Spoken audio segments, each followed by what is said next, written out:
A ver, Blanca, ¿se ve la presentación? Sí, doctor, sí se puede ver.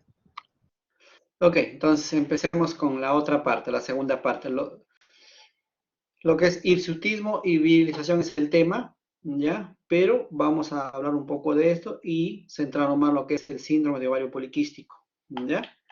Entonces, mire, hirsutismo es la proliferación excesiva del vello terminal se llama, en la mujer, siguiendo un patrón de distribución masculino. Es decir, aparece vello en las zonas que normalmente aparece en el varón, ¿ok?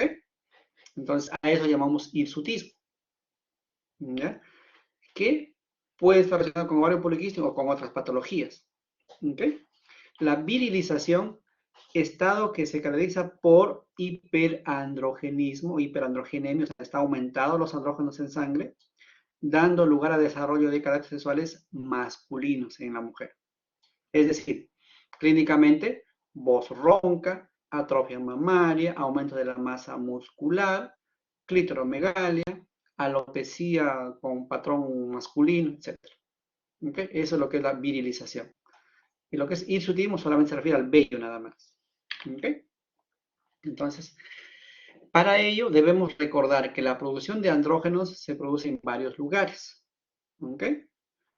¿Y cuáles son los principales andrógenos? La testosterona, la androstenediona y la dehidroepialdosterona. ¿Okay? Son los tres andrógenos más frecuentes. ¿Dónde se produce? En el ovario, en las células de la teca, ¿okay? En la corteza suprarrenal, en la zona reticular, pero también en tejidos periféricos, en el tejido adiposo, el tejido muscular, etc. Ahorita vamos a ver eso. Entonces, la testosterona y la androstenediona, ¿okay? Son los andrógenos ováricos, ¿okay? Y la dehidroepialdosterona, sobre todo la sulfato, son andrógenos adrenales, de la suprarrenal. Pero veamos acá. Si bien les decía que la testosterona es producida por el ovario, pero también se produce por la suprarrenal. ¿Ok? Y casi igual, 25% suprarrenal, 25% ovario. Si hablamos de la androstenediona, también, miren, de la suprarrenal 50%, ovario 50%. ¿Ok? Si hablamos de la dehidroepialdosterona, principalmente por la suprarrenal, pero en poca cantidad por el ovario. ¿Ok? Pero si hablamos de la dehidroepialdosterona sulfato, es exclusivamente suprarrenal. Por eso es que cuando queremos descartar patología suprarrenal, dosamos la dehidroepialdosterona sulfato y no la no sulfato, ¿no? Entonces, pedimos la dehidroepialdosterona sulfato. ¿Okay?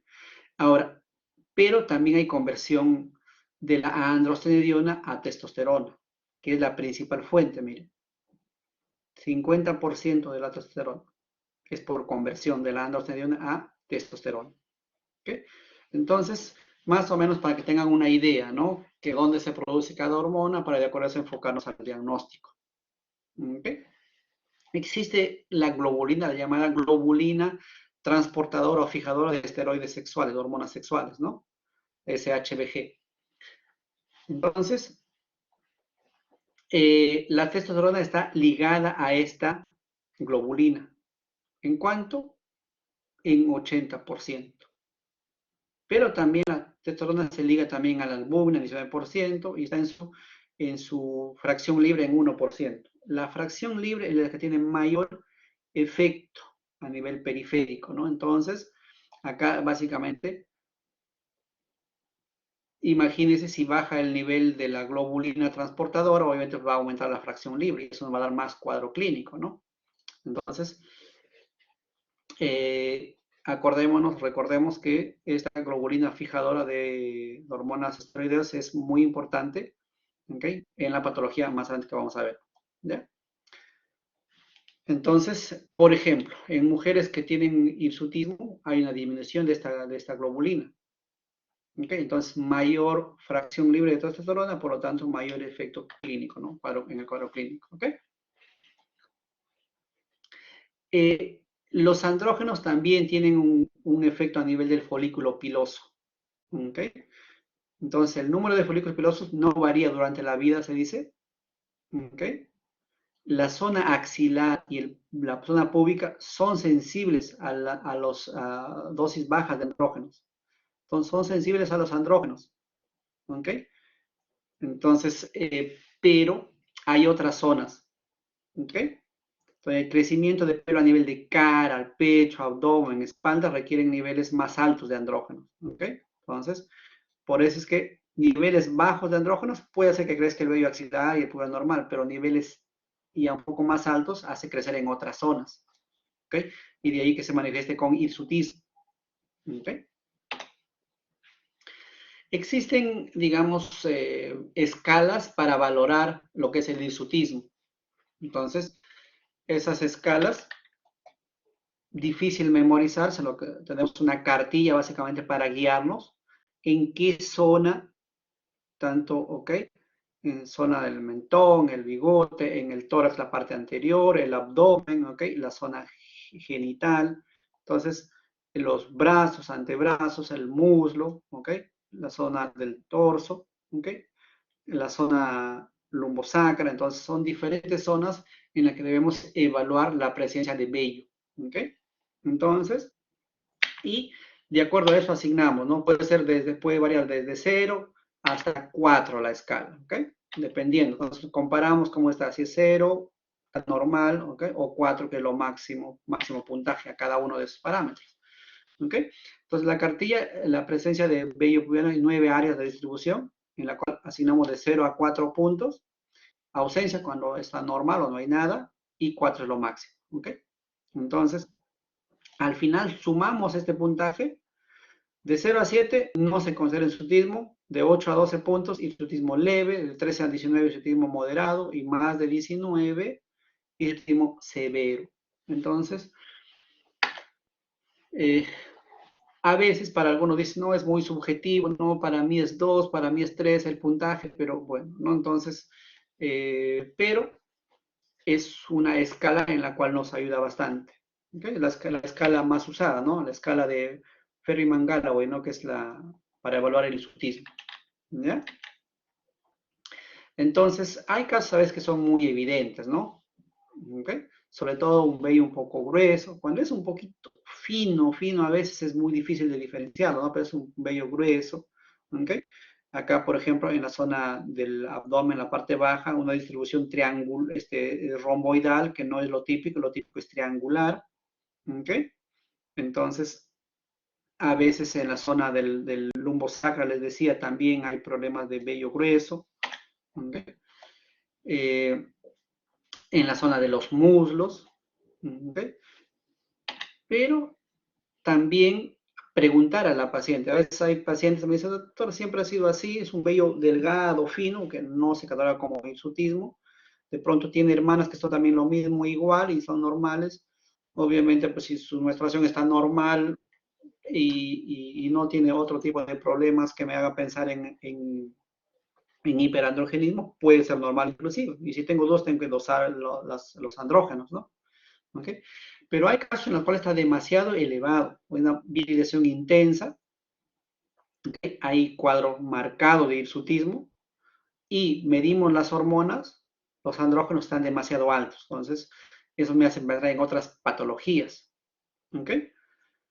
Entonces a veces se manifiesta inclusive con signos muy evidentes de virilización, como clitoromegalia, borronca, ¿no? Aumento de la libido, aumento de masa muscular, entonces me hace pensar en ya en problemas más graves, ¿no? Entonces, si encuentro demasiado alto la testosterona, ya pensaré inclusive en algunos tumores productores de andrógenos, ¿no? ¿Ok? Entonces, y digamos, lo más frecuente que vemos, este tipo de problemas de hirsutismo, problemas de aumento de los andrógenos, aunque en forma leve, es en el síndrome de ovario poliquístico. ¿Ok? Entonces, nos vamos a centrar en esta patología. Es bastante frecuente, ¿ya? Entonces, ¿cómo se define? Es un estado de anovulación crónico, o sea, que el paciente no ovula, ¿ok? Con signos clínicos y biológicos de hiperandrogenismo. Entonces, se manifiesta con hiperandrogenismo, ¿ok? Debido a la sobreproducción de andrógenos por el ovario, ¿ok? Asociado generalmente a la secreción inapropiada de las gonadotrofinas, de FSH, ¿no? Entonces, la causa en sí no está muy bien establecida, hay múltiples factores, ¿ok? Ahora, debemos diferenciar lo que es el ovario poliquístico y el síndrome de ovario poliquístico. Esto es porque muchas veces la paciente piensa que es lo mismo, ¿ok? Y nosotros los médicos a veces sobretratamos, ¿no? Me viene una ecografía que me dice ovario poliquístico y a veces inclusive sin preguntar si hay o no hay otros criterios, manejamos como tal, ¿no? Como si fuera un síndrome y no es así. Entonces, miren, ovario poliquístico se refiere a la morfología, a la forma del ovario y eso lo evaluamos principalmente por la ecografía. ¿Okay? Vamos a ver más adelante las características de eso, ¿no? Pero el síndrome de ovario poliquístico abarca mucho más que eso. ¿Ok? Hay tres criterios, de la cual vamos a hablar más adelante, en la cual si cumple con dos criterios de estos tres, ya hacemos el diagnóstico de síndrome de ovario poliquístico. ¿Ya? Entonces, no confundir eso, lo que es ovario poliquístico con síndrome de ovario poliquístico, son diferentes. ¿Ok? Entonces, el síndrome de ovario poliquístico tiene, digamos, dentro de la historia, las primeras descripciones ya desde el año 1844, en la cual solamente vieron que había cambios escleróticos a nivel de los ovarios, ¿no? Pero ya en 1935 aparecen la clásica descripción de Stein-Leventhal, ¿no? En la cual era un cuadro evidente de hiperandrogenismo, ¿ok? Después, poco a poco se ha ido ya modificando, ¿ya? Ya en el año 76 se adoptó la definición de síndrome de ovario poliquístico, ¿no? ¿Okay? Y actualmente sigue vigente, aunque por ahí con algunas modificaciones, los criterios de Rotterdam, ¿ok? Donde se reunieron y obviamente hubo un consenso. Fue en el 2003, ¿no? Que desde ahí, digamos, siguen los criterios con ciertas modificaciones, ¿no? Los criterios de Rotterdam. Entonces, el síndrome de Stein-Leventhal, les decía, ¿okay? Por si acaso, este no es ni Stein ni Leventhal, ni ninguno de los dos. Este era, digamos, un cuadro evidente de hiperandrogenismo. ¿Okay? Entonces, en la cual ven acá, este es paciente de sexo femenino, en el cual hay evidente cuadro de hirsutismo, ¿no? ¿Okay? Entonces, eran cuadros severos, obviamente, ¿no? Entonces, el diagnóstico en esa fecha era puramente clínico, ¿no? Paciente con sobrepeso, con hirsutismo marcado y que no menstruaba, pues era la triada clásica de Stein-Leventhal para hacer el diagnóstico, ¿no? ¿Ok? Ya, obviamente, actualmente ya no hacemos el diagnóstico solamente con esos criterios, ¿no? O sea, ha variado, se ha modificado, ¿no? Entonces, el síndrome de ovario poliquístico está más o menos en 3 a 7% de la población en general, ¿ok? Acuérdense que el 20% de ovarios poliquísticos, o sea, ecográficamente hablando, el 20% de la población puede tener ovarios poliquísticos, pero no tener cuadro clínico de síndrome de ovario poliquístico. Por eso les decía, ¿no? Muchas de las veces encontramos una ecografía que dice ovario poliquístico y la vamos tratando como si fuera síndrome, y no es así. ¿Ok? Solamente, miren, de ellas el 5 al 10% presentan síndrome de ovario poliquístico. ¿Ok? Entonces, actualmente ya guarda bastante relación con otros problemas como infertilidad, etc. ¿no? Ahora, la causa en sí se desconoce. Le decía, cuando hablamos de amenorrea también le decía, ¿no? Hay, obviamente, el problema es a nivel, una alteración a nivel del eje hipotálamo-hipófisis, ¿ok? Entonces, se altera la secreción pulsátil de la GnRH, ¿ok? Eso como consecuencia obviamente va a alterar la producción también de la LH-FSH, ¿no? Altera la relación de la LH-FSH. Y como consecuencia de eso, obviamente, es alteración a nivel del ovario, ¿no? Una foliculogénesis defectuosa a nivel del ovario. ¿Ok? Entonces, pero no se sabe en sí cuál es el origen, ¿no? Se habla de problemas multifactoriales, ¿no? Que puede estar involucrada desde problemas de estrés a causas ambientales, ¿no? Dentro de un fondo genético, ¿no? Que hace una alteración en la secreción de la GNRH, FSH, etc. ¿Okay? Le decía, se habla también de por ahí de un problema, de un factor genético también. Se ha visto que hay prevalencia en ciertas familias, ¿no? Entonces, a veces preguntamos a la paciente si tiene familias que tienen el mismo cuadro clínico o similar, que me haga pensar en un problema ya de genético, ¿no? ¿Okay? Entonces, esto, cuando hicieron lo que es la foliculogénesis, cuando hablaron de ciclo ovárico, hablaron de esto, acuérdense, de las fases del ciclo ovárico, ¿no? En la cual hay la fase de reclutamiento, la fase de selección, dominancia, porque dominan unos cuantos folículos, de los cuales uno llega a ovular, y se produce la ovulación y el cuerpo luce, ¿ok? Eso es lo típico, lo normal, ¿ok? ¿Qué pasa en el síndrome poliquístico? La fase de reclutamiento está bien, la selección está más o menos bien, pero en la fase de la dominancia no hay un folículo que llegue a dominar y por lo tanto llegue a ovular. Y estos folículos se quedan en el ovario como folículos atrésicos. ¿Por qué motivo no llega a ovular? Por alteración en la LH-FSH, ¿no? Entonces, y en la mayoría de veces, como les decía, encontramos los valores normales de estas hormonas, pero se altera la secreción pulsátil, ¿no? De esas hormonas. Eso hace que no ovule en forma adecuada, ¿no? Entonces, por eso es que en este cuadro clínico es típicamente que encontremos ciclos anovulatorios, ¿ya? Entonces, les mencionaba, y esto sí atentos, para el diagnóstico nos valemos de los criterios de Rotterdam desde el año 2003, ¿ok? En la cual se definió como 3 criterios, pero basta 2 para qué? Para hacer el diagnóstico de síndrome de ovario poliquístico.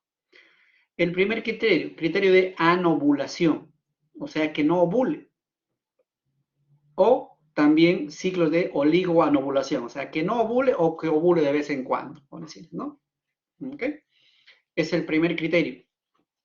Indirectamente, indirectamente lo podemos evidenciar con la paciente tiene problemas de oligomenorrea o amenorrea. O sea, tiene retrasos en su regla o problemas de amenorrea.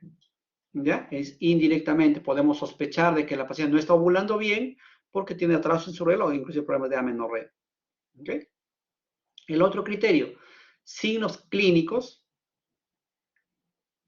o bioquímicos de hiperandrogenismo. ¿Qué significa eso? Que clínicamente la paciente puede tener signos de hiperandrogenismo. De pronto tiene problemas de hirsutismo, problemas de acné, calvicie, ¿okay? Etcétera. Entonces, que me haga pensar que hay problemas de hiperandrogenismo. Pero a veces clínicamente no vemos eso y dosamos lo que es los andrógenos y están elevados. Por eso dice, tanto clínicos o bioquímicos, cualquiera de ellos, o los dos juntos o por separados, cualquiera. ¿Okay? De signos de hiperandrogenismo. Lo otro, que morfológicamente el ovario, si hablamos de la ecografía principalmente, tenga ovario poliquístico. ¿Ok? Obviamente descartando otras patologías como hiperplasia suprarrenal adrenal congénita, tumores que produzcan andrógenos, síndrome de Cushing, etcétera, ¿no? Entonces, de estos 3 criterios, de anovulación, hiperandrogenismo y ovario poliquístico, basta 2 para hacer el diagnóstico de síndrome de ovario poliquístico. Es decir, podemos tener pacientes que cumplan, por ejemplo, los 2 primeros criterios y los ovarios estén normales. En otras palabras, puede haber síndrome de ovario poliquístico con ovarios morfológicamente normales. ¿Ok? Bueno, y obviamente pues la paciente nos va a consultar más porque se alteró su regla o por el sobrepeso, etcétera, ¿no? ¿Ok? Entonces, a partir de eso se adoptaron varios criterios, ¿ok? ¿Ok? Los llamados subgenotipos, ¿ok? Pero esto ya les dejo ahí para que lo revisen con calma. Pero de estos 3 criterios que les hablé, de hiperandrogenismo, de anovulación y de ovario con morfología poliquística, si los entrecruzamos, ustedes van a ver que se van a formar diferentes fenotipos. Por ejemplo, el fenotipo tipo A o el clásico se presenta cuando cumplen los tres criterios. O sea, hay hiperandrogenismo, hay anovulación y hay ovario poliquístico. Digamos, el típico cuadro de síndrome de ovario poliquístico. ¿Ok? Pero va a haber casos en los cuales, como por ejemplo el fenotipo B, en la cual solamente hay hiperandrogenismo y hay anovulación. Y los ovarios están con morfología normal. ¿Ok? Entonces, como también puede haber otros en los cuales tengan hiperandrogenismo con ovario poliquístico, pero ovulen normalmente. ¿Ok? Entonces, ya combinando los tres criterios podemos encontrar varios fenotipos. ¿Ya? Entonces, o subgrupos, ¿ok? Entonces, para el diagnóstico nos basamos en historia clínica, ¿ok? Una buena historia clínica, un buen examen físico para valorar si es que hay problemas de hiperandrogenismo clínico, buscar hirsutismo, problemas de acné, etc. ¿Ok? Nos va a ayudar también acá el dosaje hormonal para eso, y eso vamos a detallar más adelante. Obviamente medimos lo que es LH, FSH, pero también medimos lo que son andrógenos, la testosterona y la androstenediona. ¿Ok? Entonces, y si queremos ser más sensibles, medimos la testosterona libre. ¿Ok? Pero ¿cuál es el problema? El problema es que los laboratorios, a veces muchos de ellos no están, digamos, no son tan fidedignos los resultados de testosterona libre, ¿no? Entonces, por eso a veces lo más frecuente que se suscita es testosterona total, ¿no? No tanto la libre, ¿no? ¿Ok? Entonces, dosaje hormonal y la ecografía. ¿Ya? Entonces, obviamente hay que pensar en otras causas, ver el diagnóstico diferencial. ¿Ok? Hay problemas de hirsutismo idiopático en la cual la causa, se desconoce la causa, descartar el problema de hiperplasia adrenal congénita, ¿ok? Sospechar en tumores de ovario o de la suprarrenal, ¿no? Que produzcan andrógenos, síndrome de Cushing, etcétera, ¿no? Entonces, pensar siempre en otras patologías, ¿ya? Entonces, clínicamente, obviamente, pues la paciente consulta por amenorrea o problemas de oligomenorrea, ¿no? Y nosotros tenemos que demostrar o sospechar que la paciente no está ovulando bien, tiene ciclos anovulatorios. Entonces, la paciente consulta porque hay alteraciones en su regla, ¿ok? Y eso indirectamente nos hace pensar en problemas de anovulatorios, ¿no? La paciente consulta por acné, por hirsutismo, y eso nos hace pensar en problemas de un hiperandrogenismo. Ver problemas de sobrepeso, problemas de obesidad, pero también la paciente nos puede consultar problemas de infertilidad, que no puede embarazarse. ¿Por qué? Porque al no estar ovulando bien, al hacer ciclos anovulatorios, va a ser más difícil que se embarace. ¿Okay? No imposible, pero sí. A veces cometemos el error de decirle a la paciente, como tiene síndrome de ovario poliquístico, no va a poder embarazarse. Y la paciente no se cuida y de pronto se embaraza. O sea, estas pacientes, si bien no ovulan o ovulan de vez en cuando, si por ahí coincide con su relación, podrían embarazarse, ¿no? Pero es un poquito más difícil que se embarace, pero no imposible. ¿Ok? Y nosotros debemos pensar las consecuencias a largo plazo, ¿no? Que puede ser problemas a nivel de endometrio, problemas de hiperplasia endometrial, cáncer de endometrio, ¿ok? Más riesgo para diabetes, etcétera, ¿no? Entonces, como consecuencia de todo esto, puede haber problemas metabólicos inclusive, ¿ok? Entonces, les decía, clínicamente lo más frecuente en la paciente es que nos consultes por alteraciones en su menstruación, ¿ok? Casi el 75% es por eso. Pero también por otros problemas, ¿no? Tipo hirsutismo, acné, obesidad, infertilidad, etc. ¿Ok? Entonces, ¿cuáles son las consecuencias, no? Si bien actualmente la paciente puede presentar alteraciones en su regla y decimos, no está ovulando bien, ¿ok? Pero a largo plazo, si, digamos, este problema es persistente, no manejamos, obviamente a largo plazo, problemas de infertilidad, problema de cáncer, más riesgo para cáncer de endometrio, ¿ok? Más riesgo para problemas de diabetes mellitus, ¿ok? más riesgo por problemas de dislipidemias y por lo tanto más riesgo de problemas de hipertensión y problemas de enfermedades vasculares a largo plazo, ¿no? Entonces, por eso es que debemos manejar este tipo de problemas. La fisiopatología igual, es compleja, es difícil, no sabe en sí dónde está el origen, ¿ok? Se sabe que es a nivel central, o sea, a nivel hipotálamo, hipófisis el problema, pero no se sabe qué lo desencadena, ¿no? Entonces, como consecuencia de todo eso, obviamente, pues va a haber una alteración en la secreción pulsar de la FSH, de la LH, consecuencia de eso, alteración a nivel de la foliculogénesis, ¿ok? Entonces, y todas las consecuencias que condiciona eso, ¿no?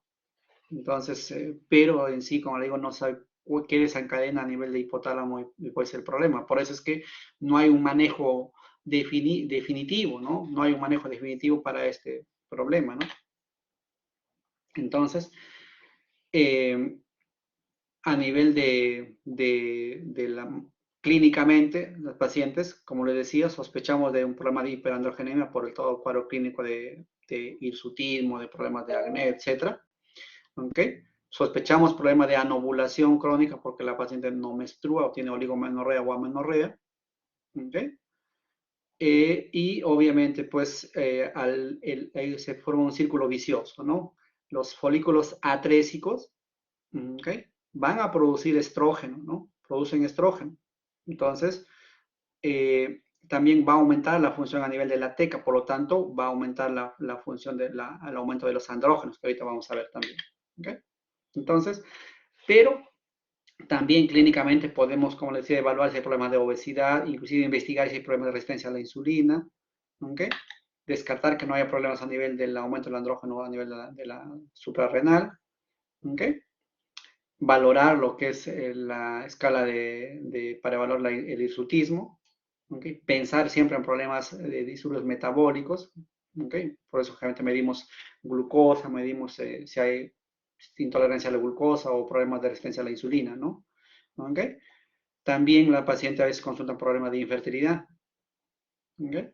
Y a veces, ya si el problema es muy persistente, problemas de hiperplasia suprarrenal y como les mencionaba, a largo tiempo, riesgo para cáncer de endometrio, ¿no? ¿Okay? Entonces, clínicamente, al ver directamente un ovario, vemos un ovario generalmente agrandados, a través de ello vemos varios folículos atrésicos, ¿ok? Entonces, pero no esperemos ver esas imágenes directamente, no en la laparoscopía, pues, clínicamente con la ecografía, perdón, con la ecografía, cómo sospechamos de ovario poliquístico, ¿ok? Hablando de la morfología del ovario, ¿ok? Entonces, actualmente utilizamos este criterio, cuando hay mayor o igual a 12 folículos atrésicos y que cada uno de ellos mida de 2 a 9 milímetros de diámetro. Entonces es el criterio más usado para definir como ovario poliquístico. ¿Ok? Y esto téngalo en cuenta, ¿por qué? Porque a veces leen una ecografía y les dice presencia de 8 imágenes anicogénicas o folículos menores de 10 milímetros. ¿No? Diagnóstico, ovario poliquístico. ¿Okay? Actualmente es mayor o igual a 12 folículos. Si les dicen menos de eso, obviamente pues no es ovario poliquístico, ¿no? ¿Okay? Antiguamente el punto de corte era 10 folículos, ahora es 12 folículos por si acaso. Y que cada uno mida de 2 a 9 milímetros, o en otras palabras, menor de 10 milímetros también se define. ¿Okay? Entonces, estos folículos son folículos atrésicos, que todos los meses crece como para que la paciente ovule, pero al no haber una dominancia, ninguno llega a ovular y se quedan ahí atrésicos. Entonces, algunos van desapareciendo, van regresionando y otros van apareciendo nuevamente. Entonces, va constantemente acumulándose los folículos atrésicos y esa es la imagen típica que vamos a ver en ecografía, ¿no? Otro criterio usado también es el volumen del ovario que sea mayor a 10 centímetros cúbicos. ¿Ok? Pero esto no está presente en todas las pacientes. Realmente en un 21% de los pacientes, de los casos vemos nada más. ¿Ok? Pero es otro criterio. ¿Ya? Y así hay varios criterios, pero estos son los más usados. El primero, el recuento de folículos. y el segundo, el volumen ovárico. ¿Ya? Bueno, ya les mencioné esto de acá. Voy a pasar. Por esto, ideal es por una ecografía vaginal. Pero si la paciente no ha tenido relaciones, se puede hacer una ecografía pélvica, ¿no? ¿Ok? Ideal también es hacer la ecografía en fase folicular temprana, es decir, cuando está terminando de menstruar en la fase folicular temprana, ¿no? ¿Ok? Porque si ustedes lo hacen en una ecografía, pues que está, digamos, cerca del día 14 por ahí del ciclo, van a ver un folículo grande y eso obviamente pues va a impedir el diagnóstico. Por eso que lo dice acá, miren, no aplicable si toman anticonceptivos hormonales o si se evidencia un folículo dominante mayor de 10 milímetros. O sea, si ven eso, tendrían que postergar la ecografía para el siguiente ciclo, ¿no? Entonces, les decía, en la ecografía van a haber varios folículos atrésicos, ¿okay? Pero si ven un folículo grande dominante, preferir postergar el estudio para el siguiente ciclo, ¿no? Entonces, y ven así en la ecografía. Preferiblemente están por la periferia, o sea, de preferencia son periféricos. Ustedes ven acá, si ustedes cuentan acá, 1, 2, 3, 4, acá hay, de hecho hay más de 12 folículos atrésicos. Y eso es en un corte. Y la definición dice que en todo el ovario, o sea, no es que solamente vea 12 folículos, más de 12 en un solo corte. En todo el ovario, si veo más de 12 folículos atrésicos, hace el diagnóstico de ovario poliquístico. ¿Ok? Acuérdense que esto es el diagnóstico de ovario poliquístico. Para el síndrome es diferente, hay que ver los otros criterios, ¿no? ¿Ok? Entonces, miren, una imagen típica en un solo corte ven más de 12 folículos, de hecho. ¿Ok? Cada uno de ellos mide menor de 10 milímetros. ¿Ya? Y al ver directamente los ovarios un poco agrandados, con múltiples folículos atrésicos, ¿no? Parece la cápsula del ovario estaría un poco engrosada también. ¿Okay? Cuando se corta, realmente, pues múltiples folículos atrésicos. ¿Okay? Y esta es la otra parte del dosaje hormonal que no deben olvidarse en caso de ovario poliquístico, para en el síndrome de ovario poliquístico. ¿Okay? Empecemos por acá. En el síndrome de ovario poliquístico, miren, la FSH generalmente o está normal o ligeramente disminuida. Lo más frecuente es que encontremos normal. ¿Okay? Por eso es que estaba catalogado, ¿te acuerdan? Dentro de la clasificación de amenorreas, donde están las normales, las gonadotrofinas, ¿no? ¿Qué encontramos disminuida? Los factores, ¿se acuerdan de la globulina transportadora de hormonas sexuales, o sea, de andrógenos? Está disminuida. ¿Okay? Y la otra que disminuye es la globulina transportadora de factor de crecimiento similar a la insulina, tipo 1. También está disminuida. O sea, las dos globulinas están disminuidas en este caso. ¿Qué está aumentado en el ovario poliquístico? La LH, por lo tanto, la relación LH-FSH se altera. Al estar aumentado la LH y el otro estar normal o disminuido, se altera la relación, ¿cierto? Por eso que acá le dice la relación LH-FSH aumenta, generalmente más de 2 la relación. ¿Ok? ¿Qué más puede estar aumentado? La testosterona, tanto la total como la libre. ¿Ok? Porque al estar disminuido la globulina transportadora, entonces hay más fracción libre de la testosterona. ¿Ok? También puede aumentar la androstenediona. ¿Ok? También aumenta el estradiol. ¿Ok? Acuérdense que los folículos atrésicos producen estrógeno, por lo tanto, va a haber un aumento relativo de los estrógenos, ¿no? También aumenta la estrona por mayor conversión periférica, ¿no? En algunos casos, no en todos, hay un ligero aumento de la prolactina, en 25% de los casos. Por eso es que en estos pacientes, si medimos la prolactina, ¿okay? Y está ligeramente elevada, puede verse por el mismo síndrome de ovario poliquístico. ¿Okay? No necesariamente que sea otro problema de hiperprolactinemia, ¿no? Podría ser también por el mismo síndrome de ovario poliquístico. ¿Okay? También debemos medir la insulina hay problema, hay aumento de la insulina, ¿ok? Por aumento de la resistencia a la insulina, ¿ok? Y el factor de crecimiento similar a la insulina tipo 1 también estaría elevado, pero su transportador está disminuido, ¿ok? Entonces, ya digamos un poco como memotécnica, casi todo se eleva excepto las globulinas o proteínas transportadoras, ¿ok? Y la FSH está normal, generalmente normal o ligeramente disminuida, ¿no? ¿Ok? Entonces, para que se acuerden, obviamente les decía, en la mayoría de casos de síndrome de ovario poliquístico, casos leves, en la mayoría de veces los dosajes hormonales salen normales. ¿Ok? En casos severos, sí, obviamente se encuentra todo esto alterado, como les estoy describiendo acá, ¿no? ¿Ok? Entonces, si vemos la relación testosterona con su globulina transportadora, obviamente, pues, al elevarse la testosterona y disminuir la globulina transportadora, la relación se ve elevada, ¿no? ¿Ok? Entonces, hay una definición, lo que se llama índice de andrógenos libres, en la cual la testosterona total lo dividimos sobre la globulina transportadora, lo multiplicamos por 100, ¿ok? Si esto es más de 4, obviamente es un criterio también, ¿no? El índice de andrógenos libres, ¿ya? Entonces, la estrona, ¿por qué aumenta? Por mayor conversión periférica de la androstenediona, ¿ok? Hay mayor sensibilización de la glándula suprarrenal a la ACTH. Por eso es que en estos casos aumenta la dehidroepialdosterona y también la dehidroepialdosterona sulfato, ligeramente aumentadas. Y no necesariamente porque haya una hiperplasia suprarrenal, ¿no? O haya un tumor a nivel de la suprarrenal, ¿no? Entonces puede estar ligeramente elevado la dehidroepialdosterona, la normal como la sulfato, ¿no? Porque hay mayor sensibilidad a nivel de la suprarrenal. Entonces, eso es lo que encontramos en el dosaje hormonal, ¿no?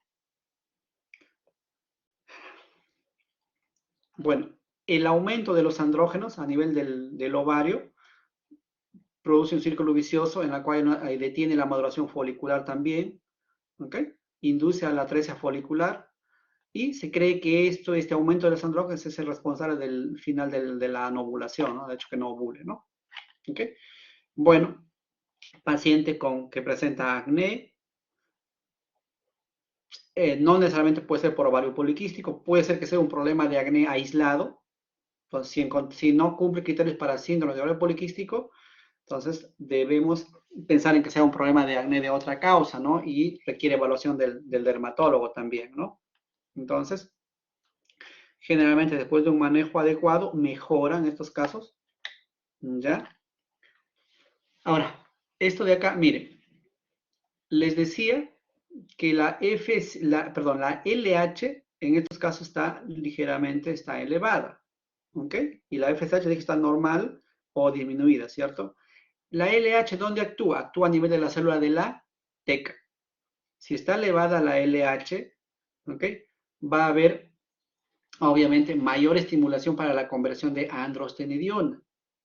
Acuérdense que la androstenediona se produce del colesterol, la pregnenolona, progesterona, a través de la 17-hidroxilasa se produce la androstenediona, ¿no? Pero en resumen, va a haber mayor producción de androstenediona y por ende de testosterona. Y eso al salir a la sangre, obviamente, pues lo vamos a encontrar elevado tanto la testosterona o la androstenediona. ¿Ok?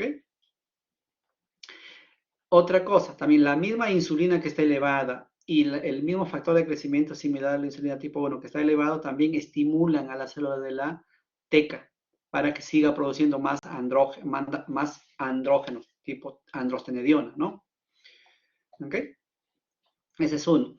Acuérdense que la androstenediona también pasa a la membrana basal y va a pasar a la célula de la granulosa. ¿Ok? Y también hay conversión ahí a testosterona. ¿Ok? Y por algunas aromatasas también va a haber conversión a estradiol, a estrona y por ende va a haber un aumento también de los estrógenos, ¿no? Tanto del estradiol como de la estrona. ¿Ok? Entonces, en resumen, la LH actúa más a nivel de la teca y la FSH más a nivel de la granulosa. Al estar elevada la LH y actuar más en la teca, aumentan más los andrógenos. ¿Ok? Ese es en resumen. Bueno, obviamente si encontramos a un paciente con sobrepeso, con obesidad, ¿ok? Entonces sospechamos también que ahí aumenta la aromatización periférica, o sea, mayor conversión a nivel periférico de la androstenediona a estrona. Por eso también se elevaría más en el de la estrona, ¿no? En estos pacientes con sobrepeso, disminuye más la globulina transportadora de andrógenos, ¿ok? Se ve también que hay mayor aumento de la resistencia a la insulina, ¿ok? Entonces, en estos pacientes hay lo que se llama el síndrome de resistencia a la insulina, ¿no? Y todo el cuadro metabólico derivado de eso, ¿no? Entonces, bueno, esto ya les expliqué. También les decía, en estos pacientes debemos medir los niveles de insulina, ¿ok? Se considera elevado cuando es más de 10, o sea, hiperinsulinemia. Bueno, voy a pasar por... Hay un cuadro clínico en la cual se llama, digamos, síndrome de resistencia a la insulina, ¿ok? Que cuando es, digamos, severo, se manifiesta por lo que es acantosis nigricans, en la cual vamos a ver una imagen, en la cual ven una imagen así aterciopelado a nivel de las axilas o a nivel de la nuca, ¿ok? En la cual estas imágenes, llamado la acantosis nigricans, nos hace pensar que hay una resistencia a la insulina, ¿no? ¿Okay? Entonces, y les decía, hay un síndrome de acantosis nigricans, ¿no? Formado por la triada de acantosis nigricans, o sea, la imagen que hemos visto, más resistencia a la insulina, más hiperandrogenismo. ¿Ok? Bueno, más que tratamiento, ¿cuál es el manejo? ¿No? En sí no hay un tratamiento definitivo, o sea, no es que le doy la medicina, con eso se curó del síndrome de ovario poliquístico, no hay. ¿Ok? Entonces hablamos de manejo. ¿Cuál es el objetivo del manejo? Uno, interrumpir los ciclos viciosos de anovulación, o sea, que no ovule. ¿Ok? Y a la paciente le interesa más regular su ciclo menstrual, o sea, que menstrue normalmente. ¿Ok? ¿Ya? Corregir los problemas derivados del hiperandrogenismo, es decir, la paciente con acné, con hirsutismo, corregir esa parte. ¿Ok? Pero también equilibrar las alteraciones metabólicas, es decir, si hay problemas de obesidad, problemas de intolerancia a la glucosa, problemas de resistencia a la insulina, debemos manejar esa parte metabólica también. Por eso es que en esta patología también se maneja en conjunto con el endocrinólogo, ¿no? ¿Okay? Entonces, de inicio, el tratamiento va también por, digamos, medidas generales, como, por ejemplo, modificar el estilo de vida, una alimentación saludable, ¿ok?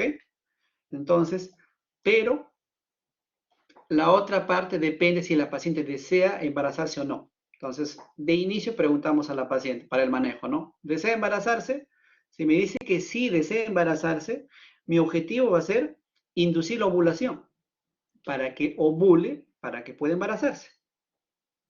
Acuérdense que estas patologías son ciclos anovulatorios, ¿no?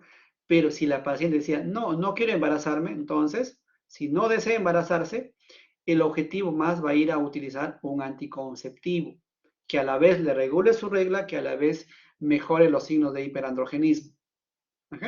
O sea, un anticonceptivo combinado, en otras palabras. Vamos a ver eso, ¿ya? Entonces, les decía, ¿no? Aparte de las medidas generales, bajar de peso, ¿okay? Una alimentación saludable, ejercicio, etc. Entonces, ver si la paciente desea embarazarse o no desea embarazarse. ¿Ok? Entonces, hay que orientarle, obviamente, pues, sobre la enfermedad misma, explicarle que no hay un manejo definitivo, pero que sí podemos mejorar el cuadro clínico, ¿no? ¿Ok?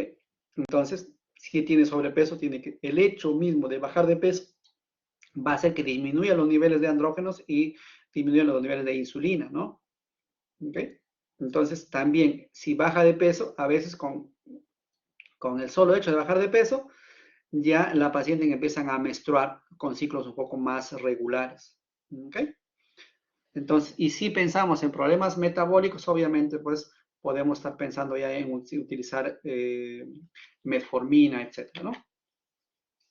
Entonces, mire, si la paciente no desea embarazarse, le dije, entonces utilizamos un anticonceptivo. ¿Ok? Entonces, los anticonceptivos solo usamos los combinados, el que tenga estrógeno y tenga progestágeno. ¿Ok? De los que tienen progestágeno, ¿ok? El que tiene mejor efecto, digamos, antiandrogénico es la ciproterona. Pero esto podemos usar en todos los casos, excepto cuando hay resistencia a la insulina. En esos casos no podemos usar mucho la ciproterona, ¿no? Entonces, acuérdense que usamos a un anticonceptivo combinado. ¿Ya? ¿Cuáles son esos anticonceptivos? Bueno, antes de eso, ¿no? Entonces, cuando hay problemas de hiperandrogenismo, el anticonceptivo tiene que ir acompañado, uno que tenga un antiandrógeno. El más usado, les decía, ciproterona. Primera elección, salvo cuando hay resistencia a la insulina. ¿Ok? Entonces, ¿qué hace el anticonceptivo en sí? ¿No? Aparte de hacer la supresión de la producción de andrógenos por el ovario, también por sí mismo el anticonceptivo aumenta la globulina transportadora de andrógenos, ¿okay? Aumenta la globulina transportadora de factores de crecimiento similar a la insulina, ¿okay? Y también hace una supresión de la producción de andrógenos por la suprarrenal, que está ligeramente elevada, ¿no? Entonces, eso aparte de los efectos del anticonceptivo en sí, ¿no? Entonces, miren, el anticonceptivo oral combinado que les decía, en el mercado casi todos traen etinilestradiol como estrógeno, ¿sí? Etinilestradiol, todos como etinilestradiol. Y el progestágeno varía. Los progestágenos que tienen efecto antiandrogénico son la ciproterona, ¿ya? La ciproterona, la drospirenona, la clormadinona y el dienogest. Estos 4 progestágenos son los más usados que tienen efecto antiandrogénico. ¿Ok?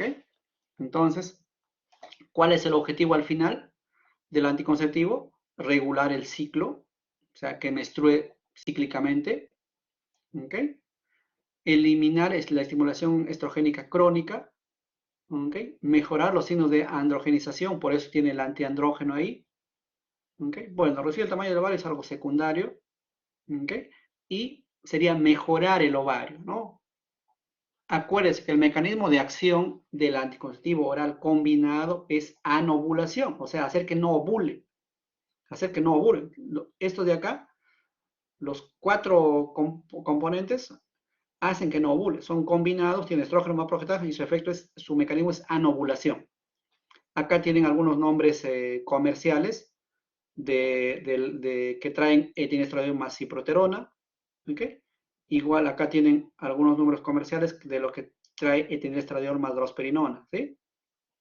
Entonces, veamos, pero todos son combinados y traen estrógeno más progestágeno y por lo tanto el mecanismo de acción es anovulación.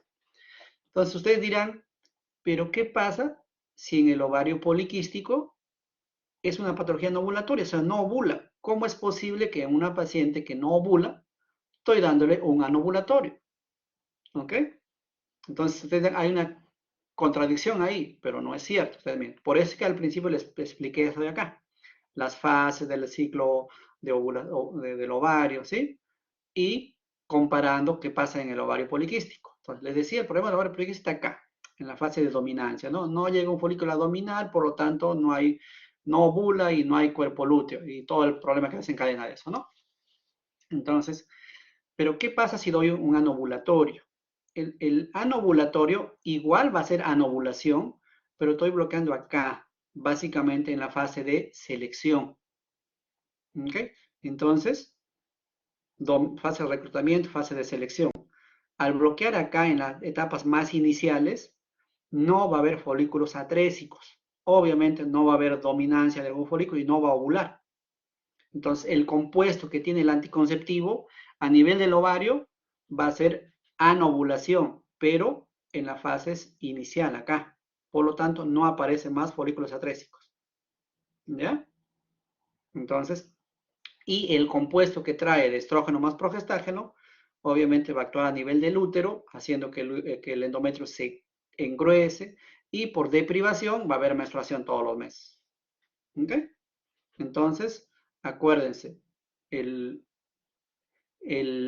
anticonceptivo oral combinado también produce anovulación, ¿ok?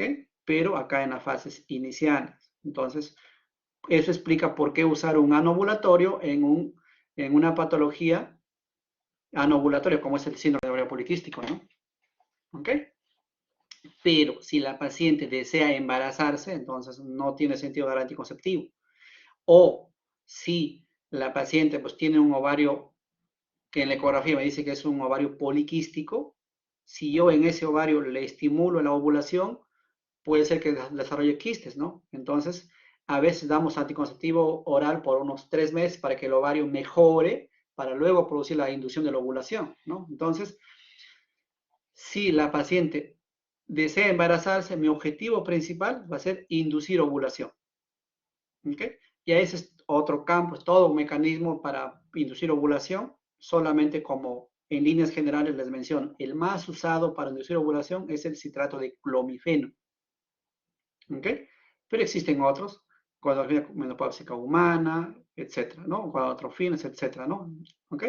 Pero el más usado es el citrato de clomifeno, ¿ok? También en algunos casos, ¿ok? Si hemos entrado a operar por otros motivos, si vemos el ovario poliquístico, hacemos el drilling, que vamos a verlo más adelante, ¿eh? ¿Se escucha bien, Blanca? Sí, doctor, sí se escucha. Ok, entonces ya falta poco, falta poco. Ya, miren, entonces, citrato de clomifeno, para que tengan una idea más o menos, ¿ok? Le decía, es de primera elección, ¿ok? Generalmente la tableta viene de 50 miligramos, empezamos el día 2 del ciclo al día 6 del ciclo, ¿ok? Son 5 días que damos el citrato de clomifeno a esta dosis, ¿ok? Obviamente puede variar la dosis desde 25 hasta 150 miligramos, dependiendo de la masa corporal de la paciente, ¿no? Entonces se logra ovulación en más o menos 80% de los casos, ¿ok? De los cuales obviamente pues la tasa de embarazo más o menos va al 60% en mujeres jóvenes, ¿no? ¿Ok? Al cabo de 6 ciclos de inducción, ¿no? O sea, no es que con el primer ciclo ya se va a embarazar, pero como les digo, es un medicamento que hay que usarlo con mucha precaución. ¿Por qué? Porque si yo al mismo ovario poliquístico le damos, empezamos directo a inducir la ovulación, puede formar quistes, ¿no? ¿Ok? A veces forman quistes foliculares, etc. ¿Ok? Y también tiene sus complicaciones. Puede haber una hiperestimulación ovárica que de eso trae más consecuencias para la paciente, ¿no? Entonces, no es que usemos libremente dar por dar la citrato de clomifeno, ¿no? Tiene todo un procedimiento, todo un proceso que hay que ver en qué momentos dar, ¿no? ¿Ok? Ahora, también, espérate, también podemos utilizar, les decía, algunas técnicas quirúrgicas, ¿no? Hay una técnica que se llama el drilling, acá está, acá les voy explicando, en la cual ustedes ven acá vía laparoscópica, ese es el monopolar, ¿ok? Es el electrocauterio, el monopolar, en la cual hacemos hoyos, como tratando de pulsar a los folículos atrésicos, ¿ok? Y obviamente pues rompiendo la cápsula del ovario, que generalmente la cápsula es un poco engrosada, ¿ok? Este es un drilling, se hace como mínimo unos 8 orificios, ¿ok?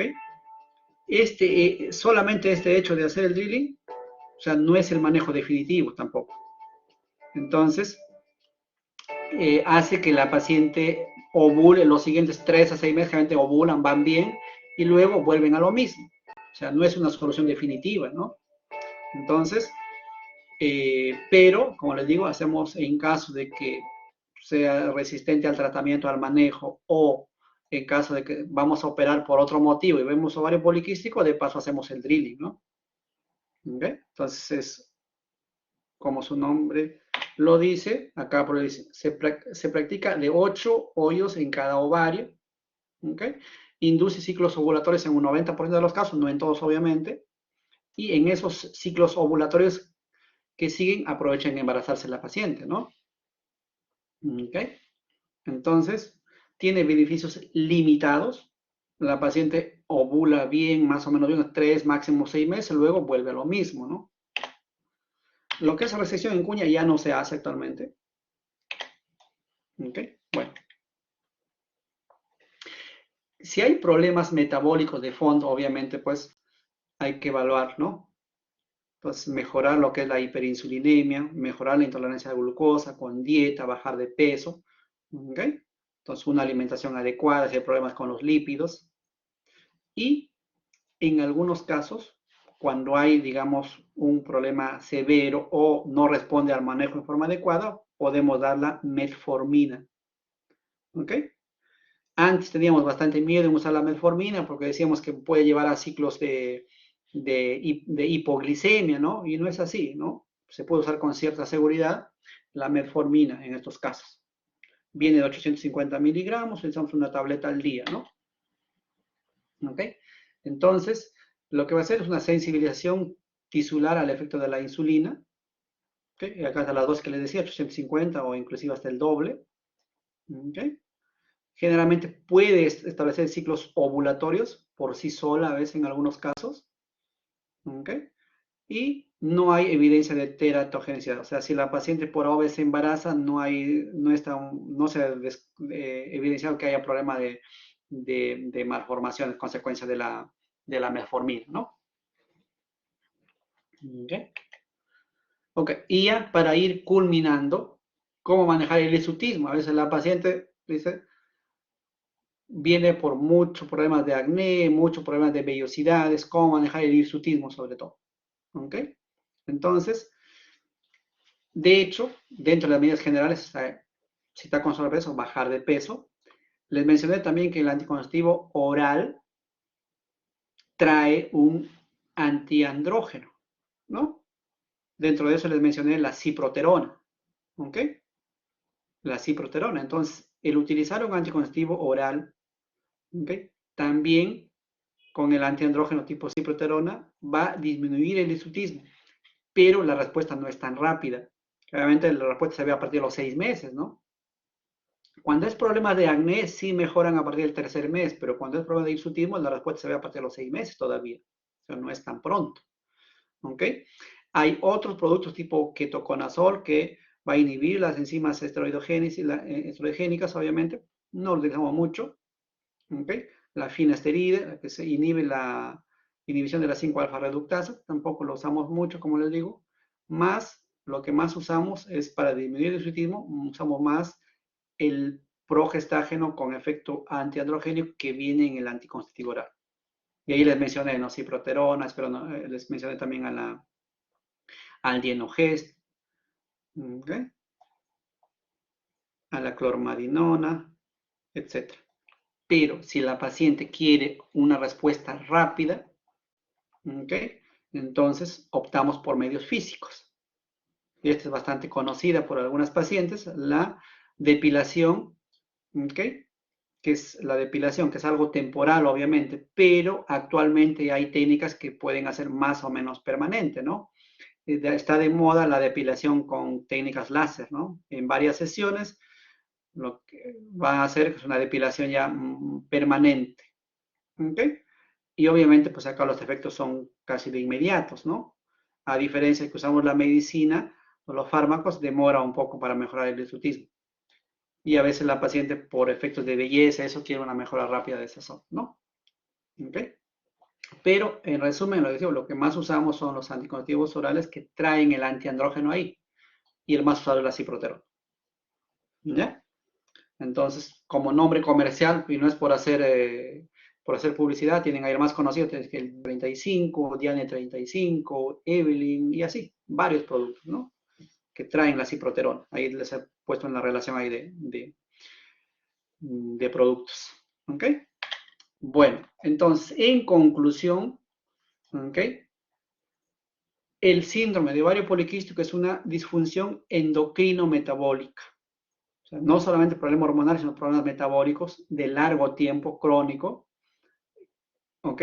Causas desconocidas que tienen un fondo genético, ¿ok? Entonces, no se estableció en sí cuál es la causa, por lo tanto, no podemos dar un manejo definitivo. ¿ok? Pero es la causa, es la endocrinopatía más común en las mujeres con infertilidad, ¿no? Obviamente es, digamos, una patología en la cual hay ciclos anovulatorios, ¿ya? Pero no pensar solamente en manejar eso, pensar en las consecuencias multisistemias que puede haber, ¿no? Tipo problemas metabólicos, ¿ok? Entonces es la causa más común de infertilidad de origen anovulatorio. ¿Ok? Acuérdense que en el síndrome de ovario poliquístico realmente hay ciclos anovulatorios o oligoanovulatorios, ¿no? ¿Ok? Bueno, entonces, y para ya culminar, como les decía, no todo ovario poliquístico va a tener cuadro clínico. Y eso lo vemos en las adolescentes. Pacientes en las cuales tienen problemas de oligomenorrea, ¿okay? Hacen la ecografía, encuentran ovario poliquístico y ya le dan manejo. Entonces, en adolescentes y en la pubertad, no nos apresuramos en manejar el ovario poliquístico, salvo que sea muy severo. ¿Okay? Si no, en esos pacientes ya tenemos criterios un poco más flexibles, ¿no?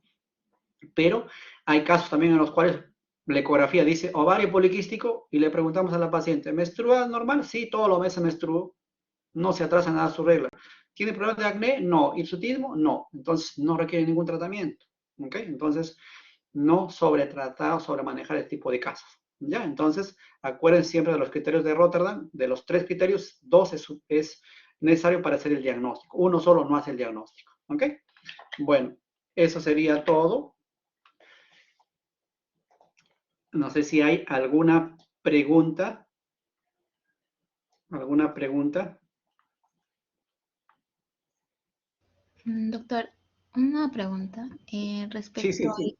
manejo con metformina y con anticonceptivos combinados. ¿Esto por cuánto tiempo es? ¿O es hasta que se regule? ¿Y la metformina sí es segura, digamos, o también es hasta que se regule el uso?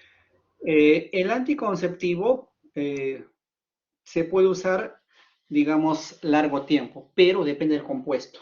Por ejemplo, si trae la ciproterona, actualmente hay restricciones para su uso, ¿no? Se dice no usar más de 6 meses, ¿ok? Porque por ahí se ha demostrado que tiene efectos de trombogénicos, etcétera, ¿no? Sobre todo en pacientes que tienen problemas de varices o riesgo de trombosis, por ahí, ¿no? Entonces, si es necesario usarlo, lo usamos promedio de 3 a 6 meses, luego lo cambiamos a otro, lo rotamos a otro que no tenga ciproterona, ¿no? Tipo dienogest, ¿ok? O que tenga clormadinona, ¿ok? Entonces, porque la drosperinona también se ha visto que no es recomendable usar por largo tiempo la drosperinona, ¿no? Entonces, respondiendo a tu pregunta, lo usamos con cierta seguridad a máximo 6 meses. Luego, si es necesario continuar, rotamos a otro, ¿okay? Que tenga menos efectos para riesgo de trombosis, ¿no? Por ahí más que todo va el problema, ¿no? Pero si es necesario, porque tiene mucho cuadro clínico de acné y sutismo, tiene las ciproteronas es de elección en esos casos, ¿no? Ahora, en cuanto a la metformina, es segura, se le puede usar.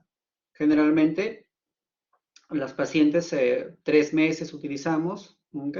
Porque ya mejoró el cuadro clínico y todo, ya nos quedamos con el anticonceptivo nada más, ¿no? Pero se puede usar inclusive largo tiempo, ¿no? Hay pacientes en las cuales, por ejemplo, tienen intolerancia a la glucosa o riesgo de que hagan diabetes, y ustedes saben que hay pacientes que utilizan inclusive largo tiempo, ¿no? ¿Okay? Igual acá, es seguro, se puede usar, no hay riesgo de hipoglicemia, así que se puede usar, ¿okay? Y se ha visto que si se asocia anticonceptivo más la metformina, responden mejor, ¿okay? Entonces se puede usar con cierta seguridad. Sí, doctor, gracias. ¿Alguna otra pregunta que tengan?